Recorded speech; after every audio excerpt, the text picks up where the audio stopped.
ఏర్పాటు చేసిన మన బాలరాజ్ గౌడ్ గారు, దానికి సహకరించిన వారితో పాటు పాల్గొన్న పెద్దలందరూ మరియు జాదుల శ్రీరన్న వేదికపైకి రావాల్సిందిగా ఆహ్వానిస్తున్నాం.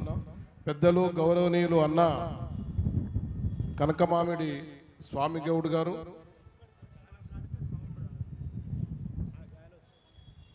మాజీ మంత్రివర్యులు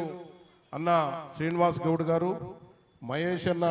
ఎమ్మెల్సీ గౌడ్ గారు, బూడిద భిక్షమన్న మాజీ శాసనసభ్యులు, ఎంవి రమణ గారు, ఎలికెట్టె విజయకుమార్ గారు, హరిచరణ్ గౌడ్ గారు, ఐలి వెంకన్న గౌడ్ గారు, అంబాల నారాయణ గౌడ్ గారు, పెద్దలందరూ, శ్రీకాంత్ గౌడ్ గారు, ఎవరి పేరు మర్చిపోయినా కూడా సోదరులందరూ కూడా, గౌడ పెద్దలందరూ కూడా, అందరికీ నా హృదయపూర్వక వేదిక మీదున్నా వేదిక ముందున్నా నా గౌడ కుల పెద్దలందరికీ కూడా, నా కుటుంబానికి అందరికి కూడా నా హృదయపూర్వక నమస్కారములు. ఈరోజు 374 సంవత్సరాల మన నాయకుడు, మన బలుగు బలహీన వర్గాల నాయకుడు, ఆ రోజు రాజ్యం లేని టైంలో కత్తి పట్టుకొని కదం దొక్కి అన్ని కులాల్ని కలుపుకొని గోల్కొండ కిలాని వెళ్ళిన మన సర్దార్ సర్వాయి పాపన్న వారి రక్తమే మన రక్తం. మనందరం కూడా అదే విధంగా ఇప్పుడు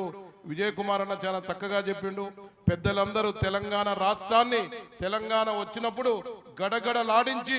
ఆంధ్ర వాళ్ళ గుండెల్లో ఎదురుగొట్టి మనకు తెలంగాణ తీసుకొచ్చిన ఈ పెద్దలందరూ కూడా వేదిక మీదనే ఉన్నారు. అదే విధంగా మన కులానికి, బడుగు బలహీన వర్గాలకు ఐక్యతగా ఉండి, ఇంతకుముందు విజయ్ కుమార్ అన్న చెప్పిండు, సీనన్న ఉన్న టైంలో, స్వామన్న ఉన్న టైంలో ఆ రోజు కూడా మన గౌడ కులస్తుల కొరకు సర్దార్ సర్వాయి పాపన్న జయంతి ఉత్సవాలను అధికారికంగా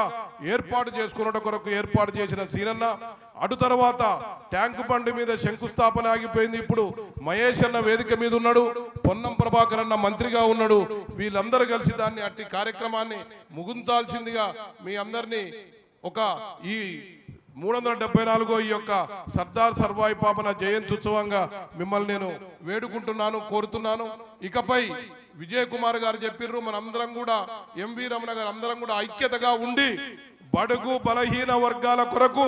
రేపు జరగబోయే లోకల్ బాడీలే కాదు, లోకల్ బాడీల ఏదో ఒక పార్టీ నుంచో మన కులస్తులు గాని, బడుగు బలహీన వర్గాల వారు గాని ఎన్నికవటం ఖాయం గాని, రేపు జరగబోయే చట్టసభల్లో గాని, పార్లమెంట్ లో గాని దాదాపు 40 to 50% శాసనసభ్యులు, పార్లమెంట్ సభ్యులు మనము గెలిచినాడే సర్దార్ సర్వాయి పాపన యొక్క ఆ విధంగా ధైర్యంగా ఉండి మనందరం ముందుకు పోవాలి.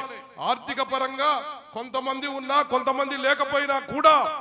ఏ విధమైన మనిషి పోటీ చేసినా కూడా గౌడులందరూ ఐక్యంగా ఉండి ఏ పార్టీల పోటీ చేసినా కూడా బడుగు బలహీన వర్గాల వారిని అందరం ఎక్కించినప్పుడే మన కులాలకు, మన తెలంగాణ రాష్ట్రంలో న్యాయం జరుగుతుందని చెప్పేసి ఇటువంటి కార్యక్రమాలు నిర్వహిస్తున్న బాలరాజన్న గాని, గౌడ కులాలని నిర్వహిస్తున్న పెద్దలందరికీ కూడా నా యొక్క హృదయపూర్వక నమస్కారాలు తెలియపరుస్తూ, జై హింద్, జై తెలంగాణ, జై సర్దార్ సర్వాయి పాపన్న.